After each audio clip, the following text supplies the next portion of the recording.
la situation sécuritaire, dit-il, n'est pas prise en charge. Niagale Bagayoko, bonjour.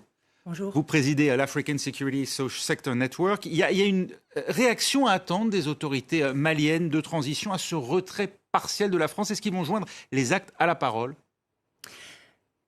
Il y a déjà eu beaucoup de réactions en anticipation à ce retrait, qui ont visé à démontrer que le Mali était insatisfait de la façon dont va être redéployé le dispositif militaire français.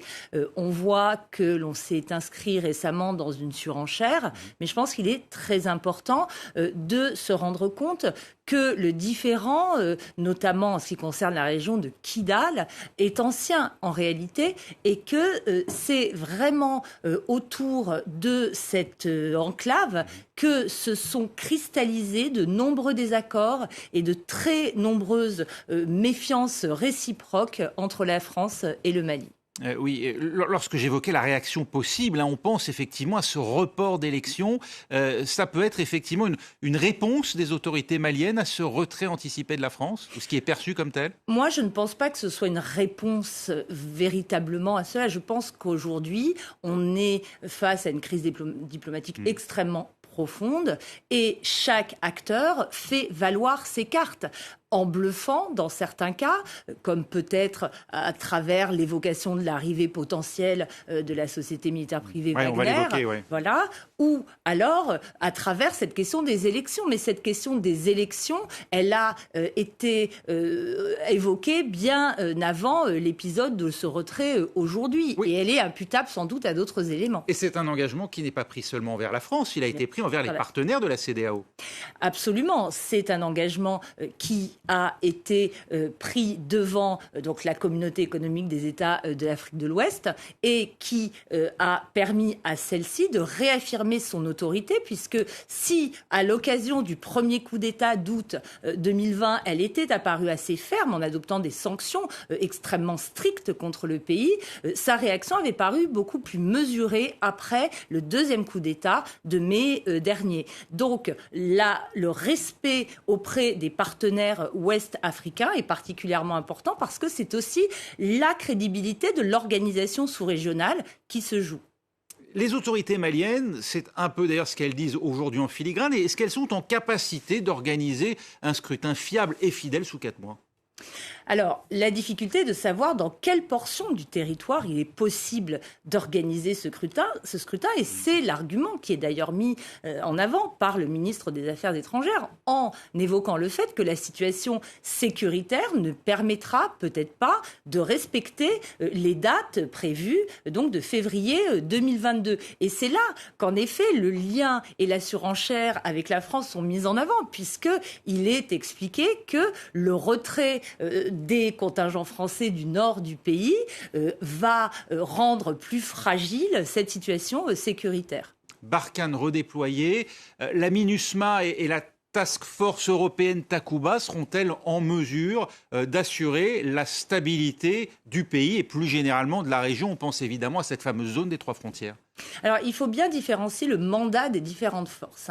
Le mandat de la MINUSMA, donc de la force onusienne, il est d'accompagner la mise en œuvre de l'accord pour la paix et la réconciliation au Mali de 2015 et, d'autre part, de protéger les populations civiles et, enfin, d'accompagner les processus politiques, notamment les processus électoraux. Le mandat de la Task Force Takuba est complètement différent.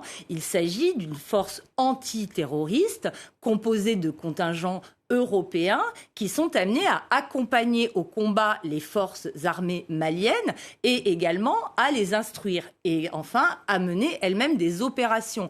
Est-ce que cela va suffire ? Ce n'est pas évident parce que la Task Force Takuba a eu du mal à répondre à ce qu'étaient les objectifs fixés par la France, qui est à l'initiative de la mise sur pied de ce dispositif, parce que peu de pays européens majeurs en réalité y ont envoyé des effectifs pour l'instant. Et le calcul stratégique français était un peu que la réduction des effectifs de Barkhane soit compensée par cette force-là. Pour l'instant, on en est encore très très loin. Face à ces insuffisantes contributions, en tout cas, vous semblez dire, de l'Union européenne, face à ce qui peut être pressenti aussi comme un échec du moins partiel pour l'heure du G5 Sahel, est-ce qu'on va revenir à l'esprit d'une certaine manière des accords d'Alger qui, à l'époque, en 2015, avaient vu l'ouverture de négociations? Alors, c'était avec des forces séparatistes de ce qu'on appelle l'Azawad, le nord du Mali. Est-ce qu'on va aller là vers des négociations plus amples, peut-être avec des mouvements djihadistes qu'a semblé d'ailleurs déjà commencer à faire le gouvernement malien?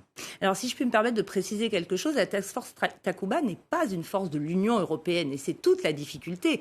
La Task Force Takuba a été adoptée dans le cadre d'un accord politique entre pays européens. Mais ce n'est pas un dispositif européen. Le dispositif européen au Mali, c'est la mission IUTM d'entraînement. Pour ce qui est de cette question des négociations, c'est en réalité un autre contentieux très important entre la France et le Mali, qui ne remonte pas de l'arrivée au pouvoir des autorités civilo-militaires, mais qui était déjà extrêmement aigu sous le président Boubacar Ibrahim Keïta. Et l'engagement répété des autorités successives, quelles qu'elles étaient, à faire appliquer les décisions de dialoguer, y compris avec les groupes armés radicaux qui ont été énoncés, notamment par le dialogue national inclusif en 2019, sont régulièrement réaffirmés par les autorités maliennes. Aux grandes dames de la France, on avait eu cet échange très intéressant entre le Premier ministre Mokhtar Ouane et le ministre des Affaires étrangères français qui disait son opposition absolue à ces négociations. Dans ce contexte déjà compliqué, en quoi l'intrusion d'un nouvel acteur comme Wagner change-t-elle la donne? La France a dit d'ores et déjà, si Wagner est présent au Mali, nous n'avons peut-être plus notre place, nous, Français, au Mali également. Ça va changer également dans le rapport entre le pouvoir et ses adversaires djihadistes?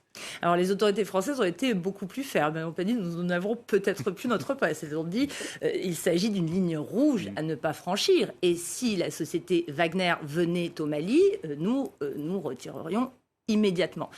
La question est de savoir s'il s'agissait d'un coup de bluff des autorités maliennes, justement pour démontrer aux autorités françaises qu'elles avaient la capacité de mobiliser d'autres acteurs. Et de ce point de vue-là, cette manœuvre est quand même assez réussie, puisque les plus grandes chancelleries occidentales ont été mobilisées par cette question entièrement, y compris en marge de l'Assemblée générale des Nations Unies.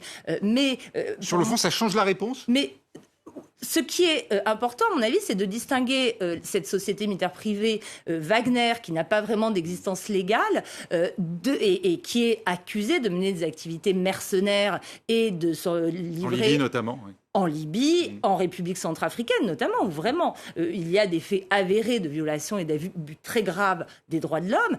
Et d'autre part, la question de savoir si la France est prête à accepter de voir d'autres partenaires conventionnels, dont la Russie, qui est quand même supposée, d'un point de vue officiel, lutter elle aussi contre le terrorisme, arriver sur le terrain malien.